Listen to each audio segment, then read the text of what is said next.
Good morning friends. मैं doctor V K Mishra from guest liver hospital Swaroopnagar Kanpur. शरीर के जितने दिखने वाले अंगों से आप परेशान रहते हैं, सबसे ज्यादा परेशान होते हैं आप अपनी तोंद से। जब सबसे ज्यादा परेशान होते हैं आपके पेट निकलने से। आपको लगता है कि आप बेडौल दिख रहे हैं, लेकिन बेडौल दिखना एक समस्या है इसके साथ जुड़ी हुई बीमारियां, इसके साथ जुड़ी हुई प्रॉब्लम्स।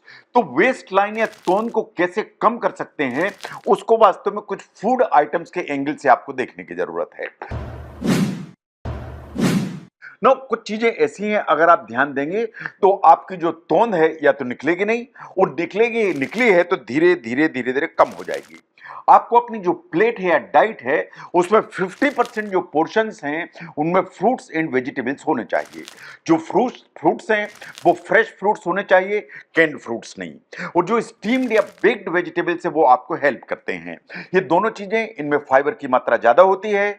जब आप खाते हैं तो आपको सेटाइटी या पेट भरा हुआ महसूस होता है, और ये ओवर ईटिंग को अवॉइड करते हैं। इसके अलावा इनमें बहुत सारे न्यूट्रिएंट्स एंड विटामिन्स होते हैं जो आपके डाइट मैनेजमेंट, वेट मैनेजमेंट के प्लान में इजीली फिट होते हैं।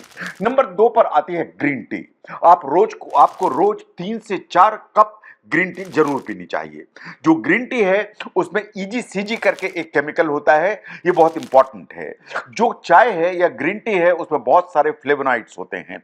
साइंस ऐसा मानती है कि ये आपकी बॉडी के अंदर इन्फ्लेमेशन को रिड्यूस करते हैं, इन बॉडी का जो फैट है उसकी अमाउंट कम करते हैं। इन एडिशन जो ईजीसीजी है ये वास्तव में एक पॉलीफिनॉल है एंड बहुत पावरफुल एंटीऑक्सीडेंट माना जाता है एंड बहुत सारे बेनिफिट्स आपको देता है। नंबर 3 पर आते हैं मोनो अनसैचुरेटेड फैट। आप समझते हैं कि अगर आपकी तोंद निकली है तो आपको फैट बिल्कुल नहीं खाना चाहिए, ये बिल्कुल गलत है। जो फैट्स हैं बहुत सारे, पर्टिकुलरली सैचुरेटेड फैट हैं एंड ट्रांस फैट्स हैं, ये आपकी बॉडी में जो इन्फ्लेमेशन है उसको इंड्यूस करते हैं या बढ़ाते हैं। वाइल जो मोनो अनसैचुरेटेड फैट हैं आपकी बॉडी के अंदर जो इन्फ्लेमेशन है उसको रिड्यूस करते हैं। ये वास्तव में आपकी जो बॉडी है उसके अंदर एचडीएल या हाई डेंसिटी कोलेस्ट्रॉल या गुड कोलेस्ट्रॉल, इसकी अमाउंट को बढ़ाते हैं। नाउ आपको मोनो अनसैचुरेटेड फैट कहां से मिलेंगे? एवोकेडो जैसे जो वेजिटेबल्स हैं उनसे मिलेंगे। जो ऑलिव ऑयल है वो बहुत रिच सोर्स है मोनो अनसैचुरेटेड फैट का, इसे इस्तेमाल करिए। और जो नट्स आप बादाम लेते हैं, अखरोट लेते हैं, इनमें भी जो मोनो अनसैचुरेटेड फैट है वो ठीक मात्रा में होता है। नंबर 4 पर आते हैं ओमेगा 3 फैटी एसिड्स। अगर आप इन्हें रेगुलरली कंज्यूम करते हैं तो वास्तव में आपकी जो बॉडी है उसके अंदर इंफ्लेमेशन रिड्यूस होता है एंड आपके जो लिपिड्स हैं या फैट्स हैं वो रेगुलेट हो जाते हैं। Now it is very important कि आपकी बॉडी में जो ओमेगा 3 है वो खुद आपकी बॉडी नहीं बनाती है, इसलिए आपको फूड से ही प्रोवाइड कराने पड़ते हैं। कहां से मिलेंगे? जो फिश ऑयल है उसमें ओमेगा 3 अच्छी मात्रा में होते हैं। जो प्लांट बेस्ड जो नट ऑयल्स होते हैं उनमें भी ओमेगा 3 बहुत अच्छी मात्रा में होते हैं। जो ओमेगा 3 है जो इसको लिपिड को रेगुलेट करता है, इन्फ्लेमेशन कम करने के अलावा बहुत सारे बेनिफिट्स लेके चलता है, चाहे वो हार्ट डिजीज हो, चाहे वो कोलेस्ट्रॉल हो, चाहे ब्रेन का जो डिजीज का रिस्क हो, इन सब को ओमेगा 3 फैटी एसिड्स कम करने की ताकत रखते हैं।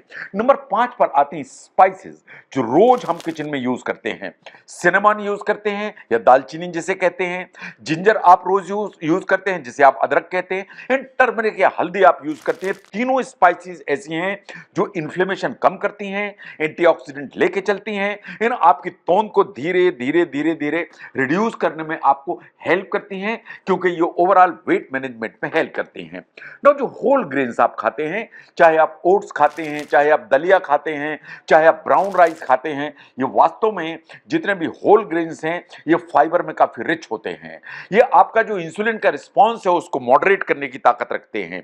और इस तरह के जो होल ग्रेन्स हैं वास्तव में इनमें कॉम्प्लेक्स कार्बोहाइड्रेट्स होते हैं, तो इसलिए आपकी जो ब्लड शुगर है वो तेजी से बढ़ती नहीं है, तो आपकी जो तोंद है ऊपर ए पीरियड ऑफ टाइम वो रिड्यूस होने की संभावना होती है। जो पानी है, पानी बहुत इंपॉर्टेंट है। आपको बहुत पानी पीना चाहिए ताकि आप प्रॉपरली हाइड्रेट रहें। अगर आप प्रॉपर्ली हाइड्रेटेड रहते हैं तो आपकी बॉडी में ओवरऑल जो इन्फ्लेमेशन है वो कम हो जाता है। तो अगर हम ध्यान से देखें फ्रेंड्स, तो जो वेट मैनेजमेंट है वो वास्तव में हेल्दी प्रोसेस मांगती है। जो वेट मैनेजमेंट है इसके लिए बड़ा इंपॉर्टेंट है कि आप अपने वाइटल पैरामीटर्स को भी देखिए, अपने ब्लड शुगर को मॉनिटर करिए, अपने कोलेस्ट्रॉल को मॉनिटर करिए, अपने वाइटामिन को मॉनिटर करिए, अपने मिनरल्स को मॉनिटर करिए। But the important thing is कि आप अपनी तोंद को मॉनिटर करिए, बिकॉज जो आपकी वेस्ट लाइन है या आपकी तोंद निकलती है या आपको सेंट्रल ओबेसिटी होती है वो वास्तव में आपको बेडौल नहीं बनाती, वो आपको बहुत सारी बीमारियों के रिस्क में खड़ा करती है। तो तोंद को कैसे कम करना है या तोंद निकलने ना पाए उसके लिए क्या करना है, अगर ये जो डाइटरी पैटर्न है, डाइटरी एडजस्टमेंट है, इनको समझने में इस वीडियो ने आपको हेल्प की, जरूर शेयर करें। मैं doctor V K Mishra from guest liver hospital, Swaroopnagar, Kanpur. Thank you very much.